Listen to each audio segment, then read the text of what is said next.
प्रिय भक्तों, आज हम आप सबके लिए शिव जी महाराज की अमर कथा लेके आए हैं, जो इस प्रकार है। वैसे तो अलग अलग शास्त्रों में अलग अलग ढंग से बताई गई है, पर दंत कथा के अनुसार एक बार ब्रह्मा जी ने एक सभा का आयोजन किया। उसमें प्रश्न उठा कि तीनों लोक और 14 भवनों में सबसे कीमती क्या है।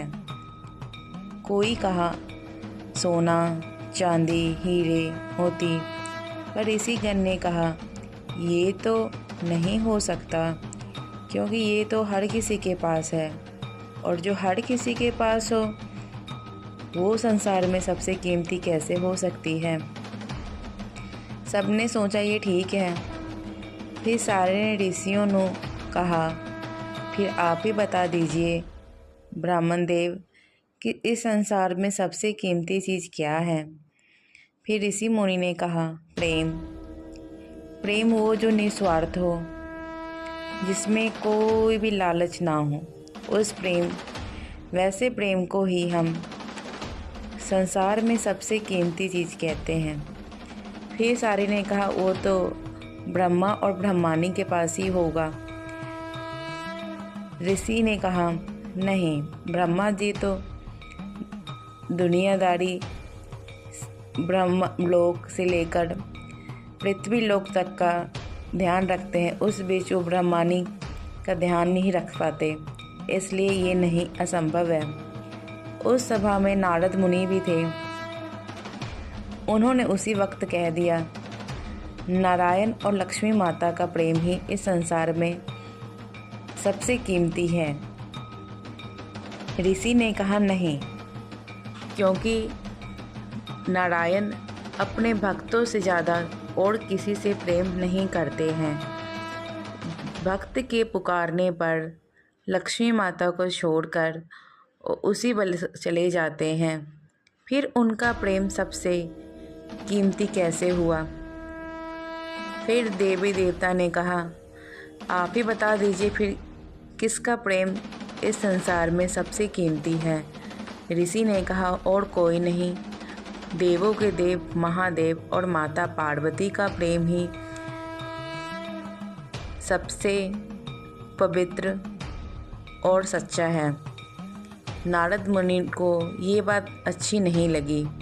उन्होंने कहा नहीं, मैं इस बात से सहमत नहीं हूँ। अगर मैं इसे झूठा साबित कर दूँ, फिर सबने कहा चलो ठीक है, मान लेते हैं।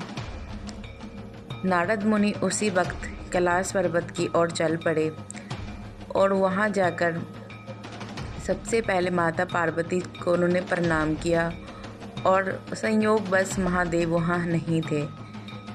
नारद मुनि ने माता पार्वती से पूछा कि बाबा दिखाई नहीं दे रहे हैं, वो कहाँ गए हैं, हमें उनसे कुछ बात करनी थी। माता ने कहा वो किसी काम से बाहर गए हैं, आपको जो बात कहनी है, जो ज़रूरी है, आप मुझे बता दीजिए। नारद मुनि बोले नहीं, बात कुछ खास और व्यक्तिगत है, माता मैं आपको नहीं बता सकता। माता पार्वती बोली मेरे और बाबा के बीच कुछ भी व्यक्तिगत नहीं होता, आप मुझे बता सकते हैं। बातों बातों में नारद मुनि ने माता को कह दिया कि बाबा ने आपको अमर कथा सुनाई है। माता ने कहा अमर कथा, मैंने तो कभी इसके बारे में नहीं सुनी, बाबा ने मुझे नहीं सुनाया। नारद मुनि बोले फिर आप कैसे कह सकते हैं कि बाबा आपको सारी बात बताते हैं। ये कहकर नारद मुनि चले गए। माता उसी वक्त से सोचना शुरू कर दी कि बाबा ने मुझे इतनी बड़ी बात क्यों नहीं बताई, कौन सी कथा है वो। थोड़ी देर बाद महादेव कैलाश लौट आए और उन्होंने माता पार्वती को गुस्से में देखकर माता पार्वती से पूछा देवी क्या बात है, तुम ऐसे उदास क्यों हो। उसने कहा कुछ नहीं। माता बोली कि मुझे कुछ काम है। महादेव समझ गए ज़रूर कुछ हुआ है, इसलिए देवी मुझसे बात नहीं कर रही है।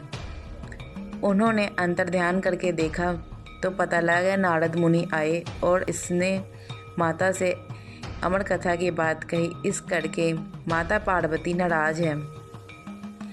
उन्होंने माता पार्वती से कहा, देवी मैंने आपको अमर कथा इसलिए नहीं सुनाई क्योंकि वो गोपनीय कथा है। माता ने महादेव से कहा, आपको मुझ पर भरोसा नहीं है? उसने कहा, नहीं देवी, ऐसा कुछ नहीं है। आपके पास बहुत सारे लोग आते हैं और अमर कथा ऐसी कथा है जो हम हर किसी को नहीं सुना सकते। माता ने कहा, ठीक है, पर मुझे तो आप सुना सकते हैं ना। महादेव बोले, ठीक है, मैं तुम्हें अवश्य सुनाऊंगा, पर वो एक गोपनीय कथा है, तुम किसी और से मत सुनाना। माता बोली, मुझे पता है, मैं कभी ऐसा नहीं करूँगी। कृपा करके आप मुझे भी अमर कथा सुनाइए।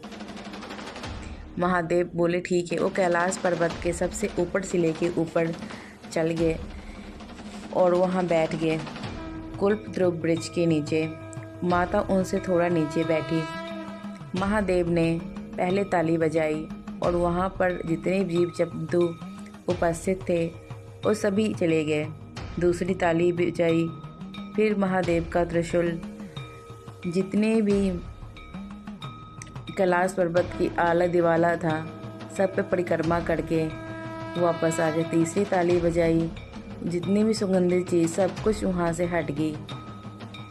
तब महादेव माता पार्वती को बोले, देवी जो कथा मैं सुनाने जा रहा हूँ उस की परीक्षा निंद्रा रानी लेती है।